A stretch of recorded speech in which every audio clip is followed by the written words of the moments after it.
The president igniting another war of words with a member of the U.S. military, this time retired Admiral William McRaven, the commander who oversaw the operation that killed Osama bin Laden. President Trump not only dismisses McRaven as a, quote, Hillary Clinton backer, but says it would have been nice if bin Laden had been taken out sooner. Here's the president talking to Fox News anchor Chris Wallace. McRaven, retired admiral, Navy SEAL, 37 years, former head of U.S. Special Operations. Hillary Clinton fan. Special Operations. Excuse me, Hillary Clinton fan. Who led the operations, commanded the operations that took down Saddam Hussein and that killed Osama bin Laden, says that your sentiment is the greatest threat to democracy in his lifetime. He's a Hillary Clinton backer and an Obama backer. And frankly, he was a Navy SEAL. Wouldn't it have been nice if we got Osama bin Laden a lot sooner than that? McRaven has been an outspoken critic of Trump. He wrote a stunning rebuke in August, saying Trump had embarrassed and humiliated the U.S. And back in February of last year, he called Trump's attacks against the media, quote, the greatest threat to democracy. Hello and welcome, guys. Adam is here. So what is happening right now? Admiral William McRaven, 4 stars, architect of the bin Laden raid, the man who gave the green light for the helicopters to lift off toward Abbottabad, wrote an op-ed in the New York Times saying the American Republic is under active, sustained assault from the sitting president, not a policy disagreement, not questionable decisions, an attack on the Constitution coming from the commander-in-chief himself. The man who spent 4 decades defending America from foreign enemies is now warning that the threat is coming from inside the White House. To discuss is retired Navy Admiral William McRaven. He served as the head of U.S. Special Operations Command and oversaw the 2011 bin Laden raid. He also just released a scathing New York Times op-ed titled, "Our Republic is Under Attack from the President." Admiral, thanks so much for joining us. Let me first of all ask you, our republic is under attack from the president. How? Yeah, well, I made 2 points in the op-ed, Jake. First was that, you know, if you want to destroy an organization, any organization, you destroy it from within, you destroy it from without, and then what you do is you convince everybody that you're doing the right thing. So when you take a look at what the president has done, he's undermined the intelligence community, the law enforcement community, the Department of Justice, the State Department. He has called the press the enemy of the American people. And I will tell you, I've fought a lot of America's enemies. The press is not the enemy of the American people. We are about to embark on a deep, unflinching, and utterly comprehensive journey through the most significant rupture in American civil-military relations in the modern era. This is not a drill. This is the documented reality of Admiral Strikes Back. And the reason the political establishment is trembling is because you cannot dismiss this man as a partisan hack. You cannot memory hole his record. We are going to read the exact words, parse the exact interviews, and follow the exact documented trajectory of how the most revered leaders of our special operations community have decided that silence is no longer an option when the Republic itself is on the operating table. And you write, quote, if our promises are meaningless, how will our allies ever trust us? If we can't have faith in our nation's principles, why would the men and women of this nation join the military? And if they don't join, who will protect us? If we are not the champions of the good and the right, then who will follow us? And if no one follows us, where will the world end up? You really see it in that stark a view. You really see it as the United States is basically, under President Trump, in your view, amoral, not necessarily immoral, but amoral, and that could really have a devastating effect on the world. Yeah, as I've said a number of times before, Jake, I've had the privilege and the honor of working for a lot of presidents, and I didn't always agree with them, but I always believed that they were men of principle. They were trying to do what was right by the country. They didn't always get it right, but they were trying to do what was right. I don't see that in this president. So let's lock in, because we are going to establish the complete, documented, and verifiable picture of why this story is the constitutional alarm that no amount of spin or deflection can silence. Let us begin precisely where all good accountability journalism must begin, with the primary source document that is available for anyone to read. McRaven's New York Times op-ed, headlined with the chilling and unambiguous declaration that our republic is under attack from the president, is a matter of public record. And now another four-star, the admiral credited with taking down Osama bin Laden. William McRaven writing, "Our republic is under attack from the president." I've had the privilege and the honor of working for a lot of presidents, and I didn't always agree with them, but I always believed that they were men of principle. They were trying to do what was right by the country. I don't see that in this president. You can Google it. You can print it. You can frame it. It exists outside the bubble of cable news commentary because it is a first-person account from a man whose resume is a monument to American exceptionalism. His subsequent appearance on CNN, where he looked into the lens and stated that the President of the United States is actively working to destroy the fabric of the nation, is also fully documented and archived. His additional writings in The Atlantic are published. And within those writings lies perhaps the most devastating anecdote of all, a moment of raw, unfiltered truth from the inner sanctum of the four-star club. McRaven recounts a specific encounter where a retired four-star general, a man of immense prestige and lifelong service, physically grabbed his arm. This wasn't a DNC fundraiser or a progressive cocktail party. This was a warrior pulling another warrior aside, and the words spoken were not "vote blue" or "support the platform." The words were, "I don't like the Democrats, but Trump is destroying the Republic." That single sentence, "I don't like the Democrats, but Trump is destroying the Republic," is the thermonuclear payload that annihilates the lazy, convenient, and intellectually dishonest dismissal that this is all just sour grapes from the left.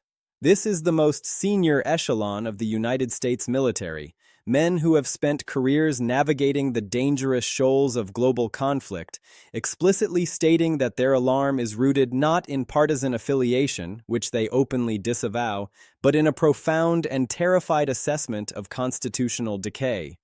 Following this thread further, we arrive at the actions of Rear Admiral Michael Smith. Smith is not merely writing an op-ed, he has built an apparatus. He is the founder of National Security Leaders for America, an organization specifically constructed to sound this very alarm. He traveled to the battleground state of Wisconsin, a place where elections are decided by the narrowest of razor-thin margins, and told voters that the threat posed by the former president is existential to everything he swore an oath to defend. He acknowledged the sacred tradition that retired officers are meant to fade into the quiet of civilian life, refraining from the political muck. But he then explained, with a gravity that only a man who has commanded in war can summon, that the nature of the current emergency compels him to shatter that tradition. Democracy, he warned, is on the ballot. Every single one of these data points, McRaven's op-ed, the CNN interview, the Atlantic piece, the arm-grabbing confession of the four-star general and Smith's Wisconsin crusade, is verified. They are named sources. They are established publications. The combination of McRaven's operational genius, the man who delivered justice to Osama bin Laden, with Smith's organizational mobilization, creates an accountability firewall that is unparalleled in its credibility. And that story of the general grabbing McRaven's arm? It is the Rosetta Stone for understanding this entire saga. It most effectively obliterates the partisan framing escape hatch. You see, the instinct of the political operative is to immediately label any critic as an enemy of the tribe.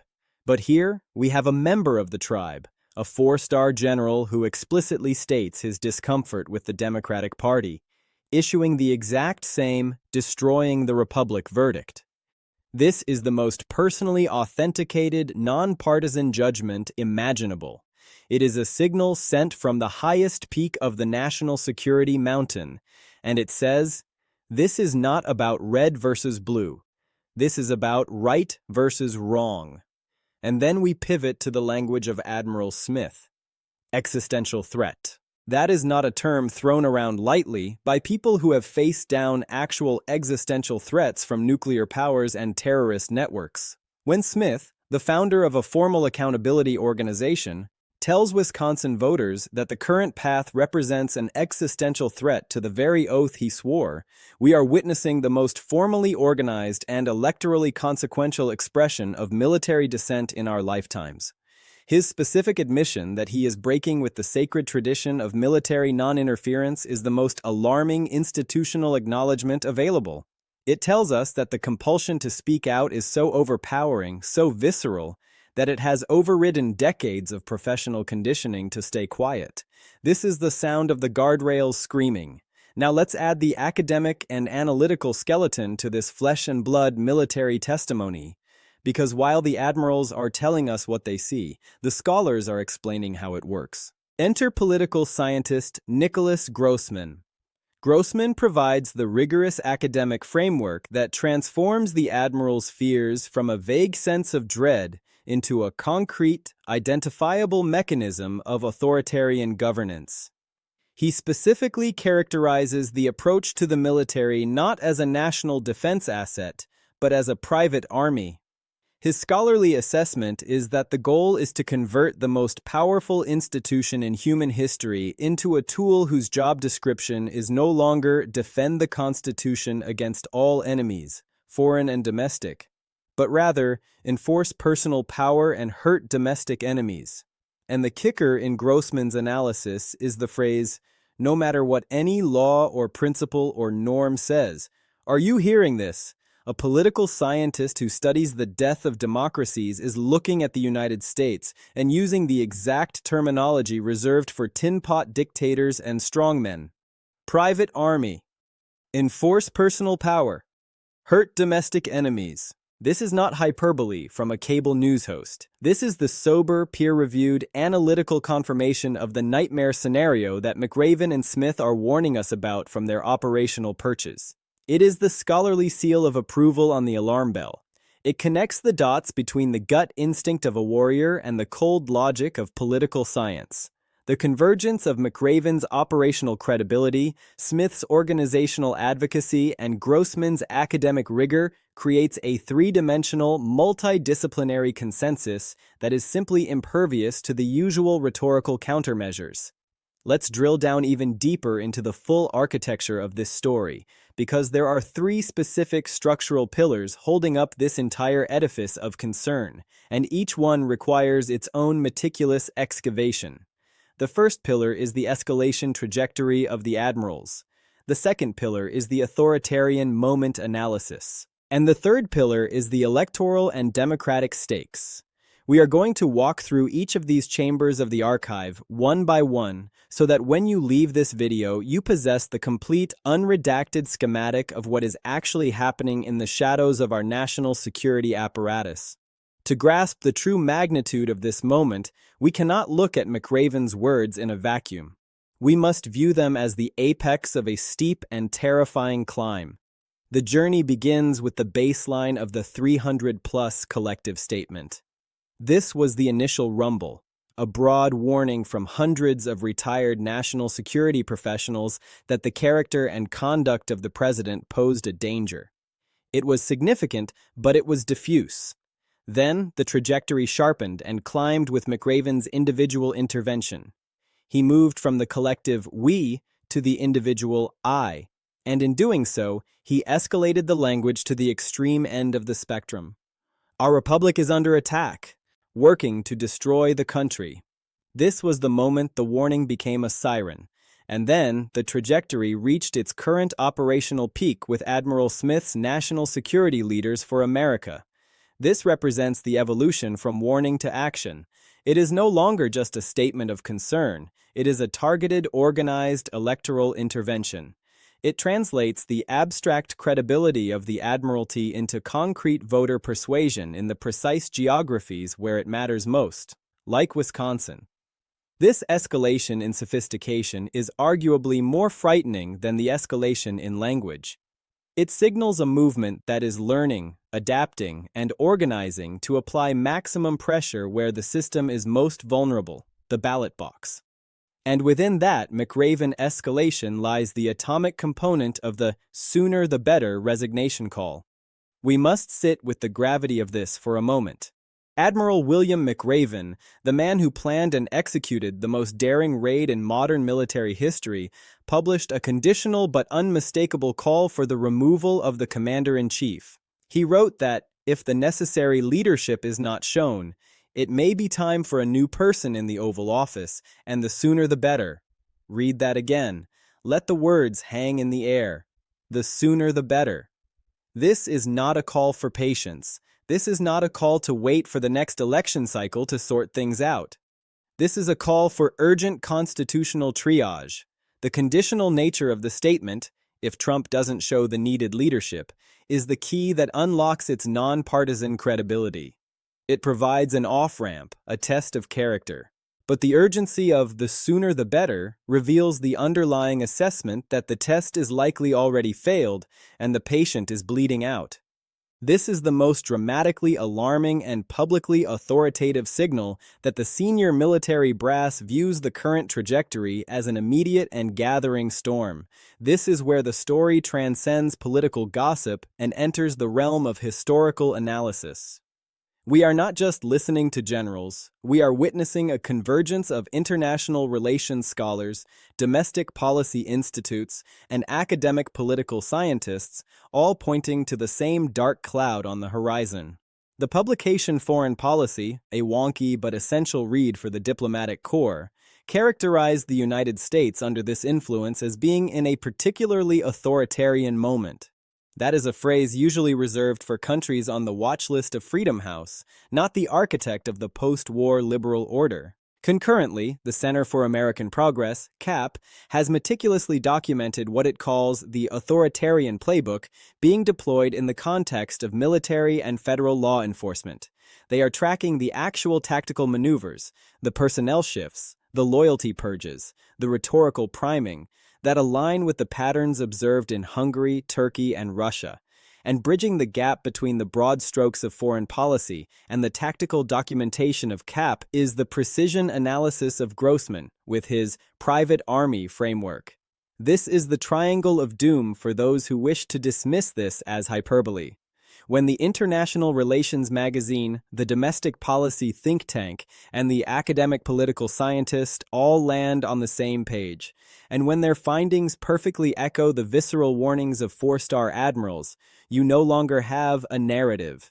You have a verified condition.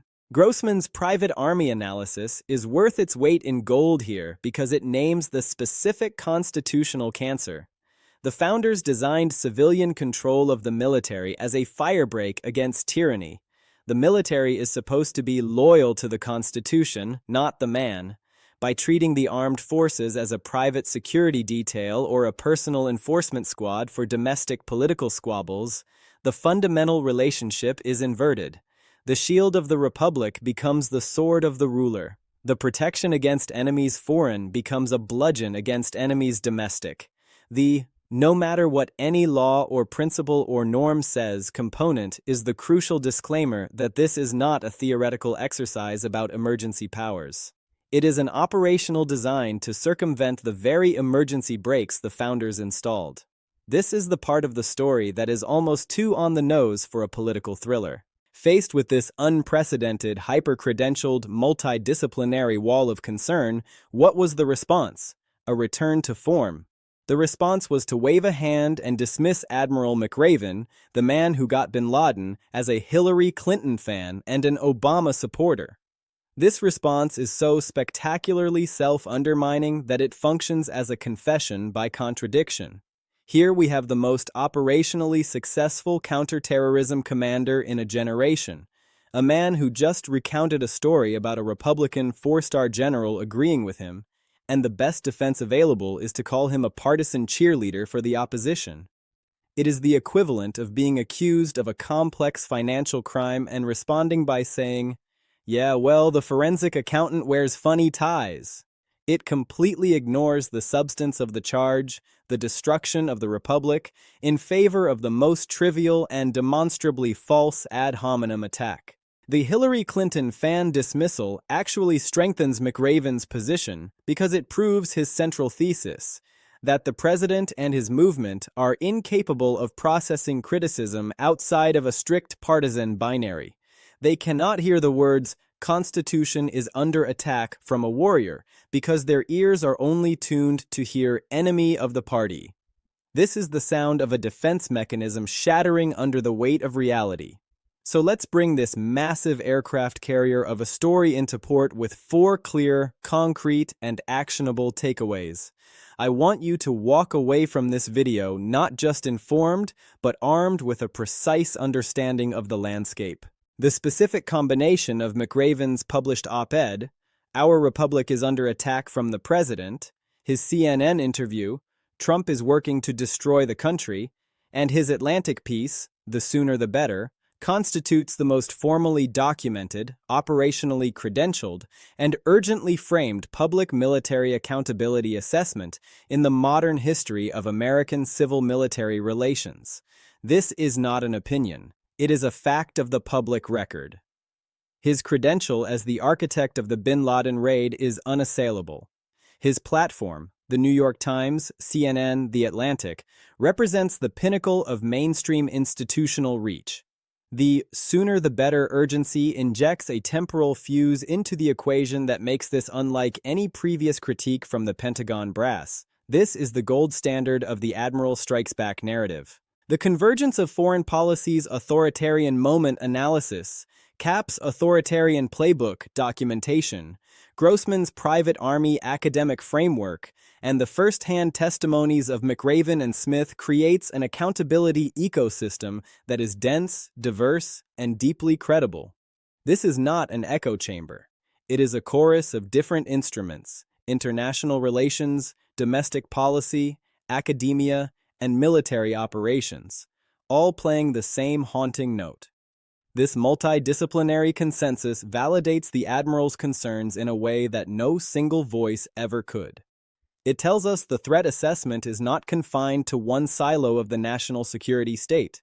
It is pervasive across the entire spectrum of those who study and execute the defense of the nation. Admiral Smith's actions in Wisconsin represent a fundamental shift in the operational posture of retired military leadership. His declaration of an existential threat, his framing of democracy on the ballot, and his organization, National Security Leaders for America, are not mere statements. They are actions. They are the translation of strategic concern into tactical electoral engagement. Smith's explicit acknowledgement that he is breaking with the hallowed tradition of military nonpartisanship is the most telling detail. It signals that the professionals who know the threat best have calculated that the risk of not speaking out now outweighs the risk of breaking a century-old norm of silence. The norm has been breached because the threat is deemed to be of a higher order of magnitude than the norm itself. As this story continues its relentless march through the news cycle, there are specific tripwires we need to monitor. These are the metrics that will tell us whether the Admiral Strikes Back movement is gaining steam or hitting a wall. Watch for expansion.